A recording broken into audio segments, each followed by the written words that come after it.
ದೀಪಾವಳಿ ಅಂದ್ರೆ ನಮ್ಮ ಹಿಂದೂಗಳಿಗೆ ಬಹಳ ವಿಶೇಷ. ದೀಪಗಳನ್ನ ಹಚ್ಚಿ ಮನೆ ಮನೆಯಲ್ಲೂ ಕೂಡ ದೀಪಗಳನ್ನ ಹಚ್ಚಿ ನಾವು ದೀಪಾವಳಿ ಹಬ್ಬವನ್ನು ಆಚರಿಸ್ತೀವಿ.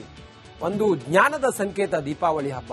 ಈ ದೀಪಾವಳಿ ಹಬ್ಬಕ್ಕೆ ಸಹಜವಾಗಿ ಖರೀದಿಯೂ ಕೂಡ ಜೋರಾಗಿರುತ್ತೆ. ಅದು ಪಟಾಕಿ ಆಗಿರ್ಬೋದು, ಬಟ್ಟೆ ಆಗಿರ್ಬೋದು, ಚಿನ್ನ ಆಗಿರ್ಬೋದು, ಹೊಸ ವಾಹನ ಆಗಿರ್ಬೋದು, ಹೊಸ ಮನೆ ಆಗಿರ್ಬೋದು, ಈ ರೀತಿಯ ವಸ್ತುಗಳನ್ನ ನಾವು ಖರೀದಿ ಮಾಡ್ತೀವಿ. ಈ ಬಾರಿ ಭಾರತ ಖರೀದಿಯಲ್ಲಿ ದಾಖಲೆಯನ್ನ ಬರೆದಿದೆ. ನೀವು ಹೌಹಾರಿ ಹೋಗ್ತೀರಾ. ಈ ವರ್ಷ ಈ ಬಾರಿಯ ದೀಪಾವಳಿ ನಾವು ದೇಶವಾಸಿಗಳು ಎಷ್ಟು ಕೋಟಿ ಹಣವನ್ನ ಖರೀದಿಗೆ ನಾವು ಖರ್ಚು ಮಾಡಿದ್ದೀವಿ, ಎಷ್ಟು ವಹಿವಾಟಾಗಿದೆ ಅನ್ನೋದನ್ನ ನಾವು ನೋಡ್ತಾ ಹೋದ್ರೆ 1,00,000 ಕೋಟಿ ವಹಿವಾಟಾಗಿದೆ ಈ ದೀಪಾವಳಿಗೆ.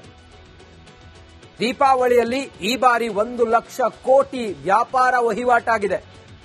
ನಮ್ಮ ಕರ್ನಾಟಕದ ಒಂದು ವರ್ಷದ ಬಜೆಟ್ 4,00,000 ಕೋಟಿ ರೂಪಾಯಿ. ಆದ್ರೆ ಇದೊಂದು ದೀಪಾವಳಿಗೆ ದೇಶದ ಜನ ವಹಿವಾಟು ಮಾಡಿರೋದು 1,00,000 ಕೋಟಿ ರೂಪಾಯಿ.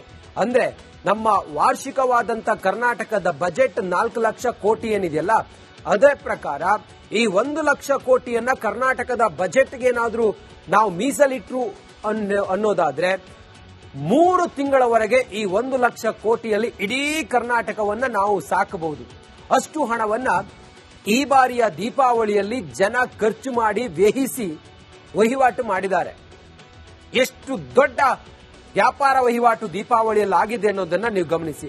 ಸಹಜವಾಗಿ ದೀಪಾವಳಿ ಅಂತ ಹೇಳಿದಾಗ ಈ ಮಧ್ಯಮ ವರ್ಗದ ಜನರಿಗೆ, ಆಫೀಸ್ಗೆ ಹೋಗುವಂತ ಸಾಫ್ಟ್ವೇರ್ ಉದ್ಯೋಗಿಗಳಿಗೆ ಅಥವಾ ಬೇರೆ ಬೇರೆ ಕೆಲಸ ಕಾರ್ಯ ಮಾಡೋರಿಗೆ ಬೋನಸ್ ಅಂತ ಹೇಳಿ ಕೊಡ್ತಾರೆ. ದೀಪಾವಳಿ ಬಂತು ಅಂತ ಹೇಳಿದ್ರೆ ಅವರಿಗೆ ಬೋನಸ್ ಅಂತ ಹೇಳಿ ಸಿಗುತ್ತೆ. ಈ ಬೋನಸ್ ಹಣ ಮತ್ತೊಂದು ಅಂತ ಹೇಳಿ ಹಣದ ವಹಿವಾಟು ಟ್ರಾನ್ಸಾಕ್ಷನ್ ಗಳೆಲ್ಲ ಜಾಸ್ತಿ ಇರುತ್ತೆ. ಹೀಗಾಗಿ ಜನ ಸಹಜವಾಗಿ ಖರೀದಿ ಮಾಡ್ತಾರೆ, ಚಿನ್ನ ಖರೀದಿ ಮಾಡ್ತಾರೆ. ಚಿನ್ನದ ಬೆಲೆ ಅಂತೂ ಈಗ ಗಗನಕ್ಕೇರ್ತಾ ಇದೆ. ಚಿನ್ನದ ಮೇಲೆ ಹೂಡಿಕೆ ಮಾಡಿದ್ರೆ ಅದು ದ್ವಿಗುಣ ಆಗುತ್ತೆ ಅನ್ನುವ ಒಂದು ವಿಶ್ವಾಸ ಜನರಿಗಿದೆ. ಜಾಗದ ಮೇಲೆ ಹೂಡಿಕೆ ಮಾಡ್ತಾರೆ. ಇದೆಲ್ಲವೂ ಬಹುಶಃ ಖರೀದಿಯ ವಹಿವಾಟು ಜಾಸ್ತಿ ಆಗೋದಕ್ಕೆ ಕಾರಣ ಅಂತ ಅನ್ಸುತ್ತೆ. ದೀಪಾವಳಿ ಅಂತ ಹೇಳಿದ್ರೆ ನಮಗೆ ಪರಮ ಪವಿತ್ರ. ಹಾಗಾಗಿ ದೀಪಾವಳಿಯಲ್ಲಿ ನಾವು ಖರೀದಿ ಮಾಡೋದು ಸಹಜ. ಅದು ಯಾವ ಲೆವೆಲ್ಗೆ ಅಂತ ಹೇಳಿದ್ರೆ 1,00,000 ಕೋಟಿ ಅಂತ ಹೇಳಿದ್ರೆ ನೀವೇ ಊಹೆ ಮಾಡಿ ಜನ ದೀಪಾವಳಿಗೆ ಖರೀದಿ ಮಾಡೋದಕ್ಕೆ ಎಷ್ಟು ಉತ್ಸುಕರಾಗಿದ್ದಾರೆ, ಎಷ್ಟು ತೊಡಗಿದ್ದಾರೆ ಅನ್ನೋದು. ಈ ದೀಪಾವಳಿ ಖರೀದಿ ಭರಾಟೆಯಲ್ಲಿ ದಾಖಲೆಯನ್ನು ಬರೆದಿದೆ. ನಾನಾಗ್ಲೇ ಹೇಳಿದಾಗೆ 1,00,000 ಕೋಟಿ ಖರ್ಚು ಮಾಡಿದ್ದಾರೆ ಜನ ವ್ಯಾಪಾರ ವಹಿವಾಟಿಗೆ. ಈ ಬಾರಿ ಅತಿ ಹೆಚ್ಚು ಪ್ರಮಾಣದಲ್ಲಿ ಚಿನ್ನ ಬೆಳ್ಳಿ ಮಾರಾಟ ಆಗಿದೆ. ಯಾಕಂತ ಹೇಳಿದ್ರೆ ಚಿನ್ನ ಮತ್ತು ಬೆಳ್ಳಿಯ ದರ ಗಗನಕ್ಕೇರ್ತಾ ಇದೆ, ದಿನೇ ದಿನೇ ಹೆಚ್ಚಾಗ್ತಾ ಇದೆ. ಈ ಕಾರಣದಿಂದ ಚಿನ್ನ ಬೆಳ್ಳಿ ಮೇಲೆ ಜನ ಹೆಚ್ಚು ಇನ್ವೆಸ್ಟ್ಮೆಂಟ್ ಮಾಡಿದ್ದಾರೆ. 60,000 ಕೋಟಿಯಷ್ಟು ಚಿನ್ನ ಬೆಳ್ಳಿ ಮಾರಾಟ ಆಗಿದೆ ಅನ್ನೋದು ದಾಖಲೆ ಈ ದೀಪಾವಳಿಗೆ. ಕಳೆದ ದೀಪಾವಳಿಗೆ ಹೋಲಿಸಿಕೊಂಡ್ರೆ 25% ಚಿನ್ನ ಬೆಳ್ಳಿ ಸೇಲ್ ಆಗಿದೆ ಅಂತ ಹೇಳಿ ಚಿನ್ನದ ವರ್ತಕರು ಹೇಳ್ತಾರೆ. ಕೇವಲ ದೆಹಲಿಯಲ್ಲೇ 10,000 ಕೋಟಿಯ ವಹಿವಾಟಾಗಿದೆ, ರಾಷ್ಟ್ರದ ರಾಜಧಾನಿ ದೆಹಲಿಯಲ್ಲಿ. ಈ ವರ್ಷ ಚಿನ್ನ 53,422, ಬೆಳ್ಳಿ 83,213 ರೂಪಾಯಿ ದುಬಾರಿಯಾಗಿದೆ. ಆ ಮೂಲಕ ಚಿನ್ನಕ್ಕೆ ನೀವು ಇನ್ವೆಸ್ಟ್ ಮಾಡಿದ್ರೆ ಯಾವತ್ತೂ ಲಾಸ್ ಇಲ್ಲ ಅನ್ನೋದು ಮತ್ತೆ ಮತ್ತೆ ಚಿನ್ನದ ದರ ಏರಿಕೆ ಆಗ್ತಿರೋದು ನೋಡ್ತಾ ಇದ್ರೆ ಗೊತ್ತಾಗುತ್ತೆ. ಇಷ್ಟಿದ್ರೂ ಕೂಡ, ಚಿನ್ನದ ದರ ಇಷ್ಟು ಏರಿಕೆ ಆಗ್ತಾ ಇದ್ರು ಕೂಡ ಜನ ಮಾತ್ರ ಚಿನ್ನ ಬೆಳ್ಳಿ ಖರೀದಿ ಮಾಡೋದ್ರಲ್ಲಿ ಎಲ್ಲೂ ಕೂಡ ಹಿಂದೇಟು ಹಾಕಿಲ್ಲ. ಈ ದೀಪಾವಳಿಗೆ ಅತಿ ಹೆಚ್ಚು ಖರೀದಿಯಾಗಿದೆ. ರಾಷ್ಟ್ರ ರಾಜಧಾನಿ ದೆಹಲಿಯಲ್ಲಿ ಹೆಚ್ಚಾಗಿದೆ. 15,000 ಕೋಟಿಯ ಗೃಹೋಪಯೋಗಿ ವಸ್ತುಗಳು ಮಾರಾಟ ಆಗಿದ್ದಾವೆ. ಗೃಹೋಪಯೋಗಿ ವಸ್ತುಗಳು, ಫರ್ನಿಚರ್ ಆಗಿರ್ಬೋದು ಅಥವಾ ಎಲೆಕ್ಟ್ರಾನಿಕ್ ವಸ್ತುಗಳಾಗಿರ್ಬೋದು, ಮತ್ತೊಂದು ಮಗದೊಂದು. ದೀಪಾವಳಿಗೆ ಟಿವಿ ಖರೀದಿ ಮಾಡೋರು ಕೇಳ್ತೀರಾ? ಹಂಗೆ ಹಿಂಗೆ ಅನ್ಕೊಂಡು ಖರೀದಿ ಮಾಡಿದವರು ಹೆಚ್ಚಿದ್ದಾರೆ. 12,000 ಕೋಟಿ ಬೆಲೆಯ ಡ್ರೈ ಫ್ರೂಟ್, ಸ್ವೀಟ್ಸ್, ಹಣ್ಣು ಸೇಲ್ ಆಗಿದೆ. ಈ ಆಫೀಸ್ಗಳಲ್ಲಿ ದೀಪಾವಳಿ ಅಂತ ಹೇಳಿ ಬಂದಾಗ ತಮ್ಮ ಎಲ್ಲ ಕೆಲಸಗಾರರಿಗೆ ಅಥವಾ ಎಲ್ಲ ಆಫೀಸ್ನವರಿಗೆ ಹಣ್ಣನ್ನ ಕೊಡ್ತಾರೆ. ಅದ್ರ ಜೊತೆಗೆ ಡ್ರೈ ಫ್ರೂಟ್ಸ್ ಕೊಡ್ತಾರೆ, ಹೂ ಕೊಡ್ತಾರೆ. ಈ ರೀತಿಯೆಲ್ಲ ಹೂ, ಹಣ್ಣು, ಡ್ರೈ ಫ್ರೂಟ್ಸ್, ಸ್ವೀಟ್ಸ್ ಇದೆಲ್ಲ ಕೊಡೋದು ಸಹಜ. ದೀಪಾವಳಿಗೆ ಬಾಯಿ ಸಿಹಿ ಮಾಡೋದು ಸಹಜ. ಹಾಗೇನೆ ಇದರ ಖರೀದಿಯಲ್ಲಿ ನಮಗೆ ದೇಶಕ್ಕೆ 12,000 ಕೋಟಿ ಆದಾಯ ಬಂದಿದೆ ಅನ್ನೋದು, ವಹಿವಾಟಾಗಿದೆ ಅನ್ನೋದು. 12,000 ಕೋಟಿ ವಹಿವಾಟು ಡ್ರೈ ಫ್ರೂಟ್ಸ್ ಖರೀದಿಯಲ್ಲಿ, ಸ್ವೀಟ್ಸ್ ಖರೀದಿಯಲ್ಲಿ, ಹಣ್ಣಿನ ಖರೀದಿಯಲ್ಲಿ ಆಗಿದೆ ಅನ್ನುವಂತ ನಂಬರ್ಸ್ ಸಿಕ್ಕಿದೆ. 10,000 ಕೋಟಿ ಬೆಲೆಯ ಎಲೆಕ್ಟ್ರಾನಿಕ್ಸ್ ಐಟಮ್ಗಳು ಸೇಲ್ ಆಗಿದ್ದಾವೆ.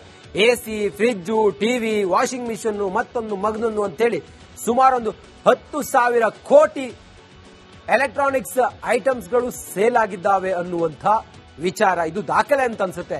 2-3 ದಿನದಲ್ಲಿ 8,000 ಕೋಟಿಯ ಕಾರ್ ಮಾರಾಟ ಆಗಿದೆ. 8,000 ಕೋಟಿಯ ಕಾರ್ ಮಾರಾಟ ಆಗಿದೆ. ಅಂದ್ರೆ ದೀಪಾವಳಿಗೆ ನಾವು ಕಾರ್ ತೆಗಿಬೇಕು ಅಂತೇಳಿ ಅನ್ಕೊಂಡಿರ್ತಾರೆ, ದೀಪಾವಳಿವರೆಗೂ ಕಾಯ್ತಾರೆ. ದೀಪಾವಳಿ ಆಯುಧ ಪೂಜೆ ಎಲ್ಲ ಬರುತ್ತಲ್ಲ, ಆ ಕಾರ್ ತೆಗಿತಾರೆ, ಆಯುಧ ಪೂಜೆ ಮಾಡ್ತಾರೆ. ಅದೊಂದು ಸಂಕಲ್ಪ ಮಾಡಿರ್ತಾರೆ, ದೀಪಾವಳಿಗೆ ತೆಗಿಬೇಕು, ಸಂಕ್ರಾಂತಿಗೆ ತೆಗಿಬೇಕು, ದಸರಾಗೆ ತೆಗಿಬೇಕು ಅನ್ನೋ ಒಂದು ಸಂಕಲ್ಪ ನಿರ್ಧಾರ ಇರುತ್ತೆ.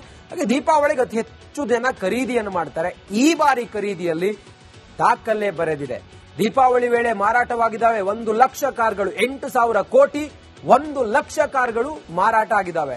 ಕಾರ್ ಮಾರಾಟದ ಮೇಲೆ ಪರಿಣಾಮ ಬೀರಿದೆ GST 2.0. ಇದು ಕೂಡ ನೋಡಿ, ಕಾರಿನ ಬೆಲೆ ಎಲ್ಲ ಕಮ್ಮಿ ಆಯ್ತಲ್ಲ, GST ಸ್ವಲ್ಪ ಮೋದಿ ಸರ್ಕಾರ, ಕೇಂದ್ರ ಸರ್ಕಾರ ಕಡಿಮೆ ಮಾಡಿರೋದ್ರಿಂದ ಹೀಗಾಗಿ ಅತಿ ಹೆಚ್ಚು ಕಾರನ್ನ ಖರೀದಿ ಮಾಡಿದ್ದಾರೆ.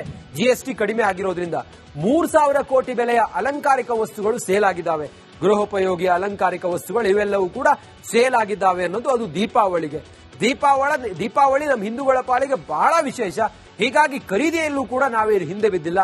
ಕಾರು, ಅದ್ರ ಜೊತೆಗೆ ಮನೆಗೆ ಬೇಕಾದಂತಹ ವಸ್ತುಗಳು, ಹಾಗೆ ಲ್ಯಾಂಡ್ ಪರ್ಚೇಸ್ ಮಾಡಿದ್ದು, ಚಿನ್ನ ಪರ್ಚೇಸ್ ಮಾಡಿದ್ದು, ಬೆಳ್ಳಿ ಪರ್ಚೇಸ್ ಮಾಡಿದ್ರು, ಪಟಾಕಿ, ಮತ್ತೊಂದು ಮಗದೊಂದು ಅಂತೇಳಿ ಖರೀದಿಯಲ್ಲಿ ಈ ದೀಪಾವಳಿ ದಾಖಲೆಯನ್ನ ಬರೆದಿದೆ. ದೀಪಾವಳಿ ಅಂದ್ರೆ ನಮ್ಮ ಹಿಂದೂಗಳಿಗೆ ಬಹಳ ವಿಶೇಷ. ದೀಪಗಳನ್ನ ಹಚ್ಚಿ, ಮನೆಯಲ್ಲೂ ಕೂಡ ದೀಪಗಳನ್ನ ಹಚ್ಚಿ ನಾವು ದೀಪಾವಳಿ ಹಬ್ಬವನ್ನು ಆಚರಿಸ್ತೀವಿ. ಒಂದು ಜ್ಞಾನದ ಸಂಕೇತ ದೀಪಾವಳಿ ಹಬ್ಬ. ಈ ದೀಪಾವಳಿ ಹಬ್ಬಕ್ಕೆ ಸಹಜವಾಗಿ ಖರೀದಿಯೂ ಕೂಡ ಜೋರಾಗಿರುತ್ತೆ. ಅದು ಪಟಾಕಿ ಆಗಿರ್ಬೋದು, ಬಟ್ಟೆ ಆಗಿರ್ಬೋದು, ಚಿನ್ನ ಆಗಿರ್ಬೋದು, ಹೊಸ ವಾಹನ ಆಗಿರ್ಬೋದು, ಹೊಸ ಮನೆ ಆಗಿರ್ಬೋದು, ಈ ರೀತಿಯ ವಸ್ತುಗಳನ್ನ ನಾವು ಖರೀದಿ ಮಾಡ್ತೀವಿ. ಈ ಬಾರಿ ಭಾರತ ಖರೀದಿಯಲ್ಲಿ ದಾಖಲೆಯನ್ನ ಬರೆದಿದೆ.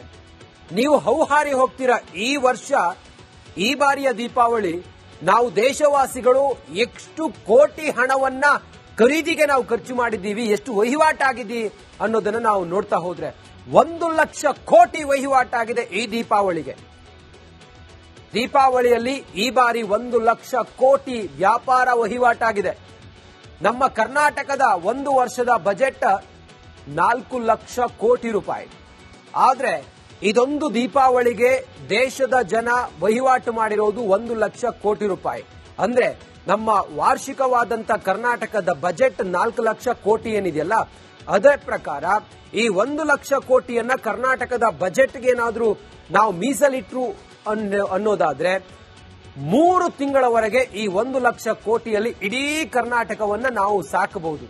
ಅಷ್ಟು ಹಣವನ್ನ ಈ ಬಾರಿಯ ದೀಪಾವಳಿಯಲ್ಲಿ ಜನ ಖರ್ಚು ಮಾಡಿ ವ್ಯಯಿಸಿ ವಹಿವಾಟು ಮಾಡಿದ್ದಾರೆ.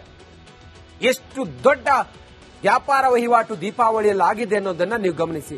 ಸಹಜವಾಗಿ ದೀಪಾವಳಿ ಅಂತ ಹೇಳಿದಾಗ ಈ ಮಧ್ಯಮ ವರ್ಗದ ಜನರಿಗೆ, ಆಫೀಸ್ಗೆ ಹೋಗುವಂತ ಸಾಫ್ಟ್ವೇರ್ ಉದ್ಯೋಗಿಗಳಿಗೆ ಅಥವಾ ಬೇರೆ ಬೇರೆ ಕೆಲಸ ಕಾರ್ಯ ಮಾಡೋರಿಗೆ ಬೋನಸ್ ಅಂತ ಹೇಳಿ ಕೊಡ್ತಾರೆ. ದೀಪಾವಳಿ ಬಂತು ಅಂತ ಹೇಳಿದ್ರೆ ಅವರಿಗೆ ಬೋನಸ್ ಅಂತ ಹೇಳಿ ಸಿಗುತ್ತೆ.